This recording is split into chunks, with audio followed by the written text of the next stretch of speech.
Welcome back to my channel. There are a lot of crazy, illogical assertions made that don't hold up to thoughtful analysis, yet are believed by large numbers of people, even a majority. There's a vlogger who makes very good and very short clips that demonstrate some of these silly assertions. His name is John D. McEntee, and his video channel has the odd name of Date Right Stuff. While I like the things he says, I also admire his ability to make a clear point in very few words. Let's get started with some examples. How come when white people move somewhere, it's called colonization, but when any other race moves somewhere, it's called cultural enrichment? Exactly. This one is representative of the double standard tactic. It seems every culture must be respected, no matter what, except Western culture, especially if it is a culture whose population is mostly white. It's almost like the left is being racist. But, you see, racism against whites is acceptable to the left. Much like it's okay to trash men, but don't you dare say anything derogatory about women. Likewise, you can trash Christians, but not Muslims.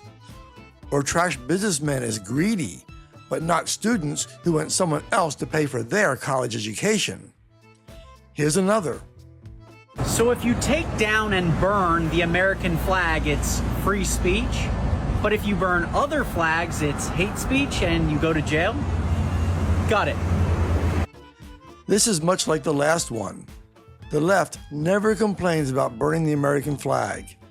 They're more likely to praise it. Don't you dare do it to someone else's flag. For example, if there are illegal immigrants marching in America, waving their home country's flag, you must respect that, even though they are here illegally and are advocating for more to be allowed in illegally or to legalize those who came illegally. How about this one? Saying we don't need guns because we have police is like saying we don't need fire extinguishers because we have firefighters. Makes sense to me. After all, we hear all the time that if someone is trying to break into your home or commit some other crime against you, just call the police. Funny thing though, you see, even the police say they can't be held accountable if they don't arrive quickly enough. And how could they? Especially in a world where so many want to defund the police at the same time, which means fewer police. Let's take one example, the dreaded school shooters. So some guy comes in, gun or guns loaded, and starts shooting. Hopefully someone is near a phone when it starts and gets through to the police right away.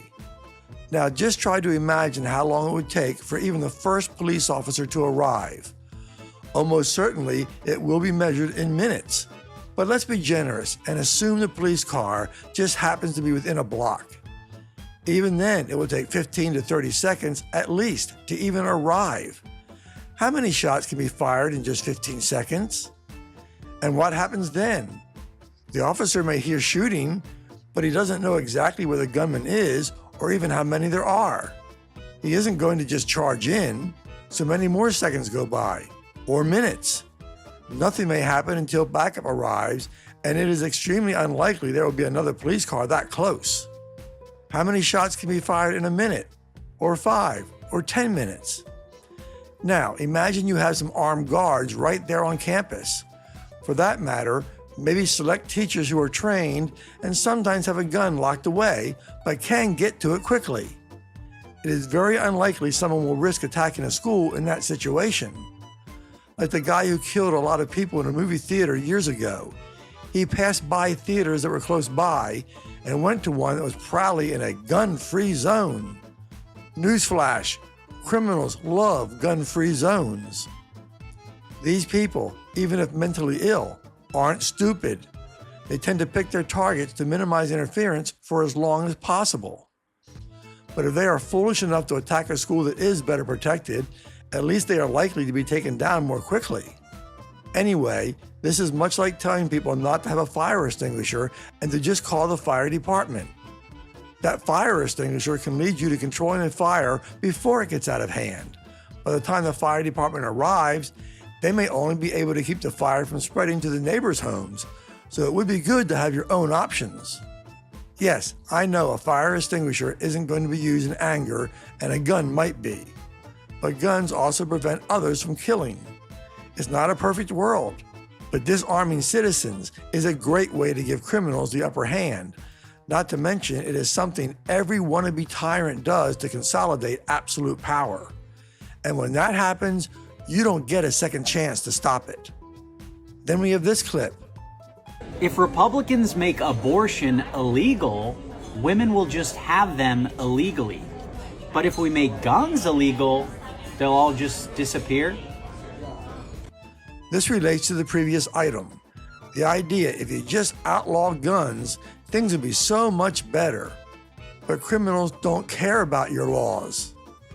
Many years ago, when I was first researching gun control, I read about a prison where they decided they needed to do a thorough search of the facility. So they temporarily removed all the prisoners and did a thorough search. They found all kinds of weapons, including guns, in a prison. Not a good sign of government's ability to keep criminals from getting guns. One more that refers to something I've talked about before. Studies show that 97% of scientists agree with whoever is funding them.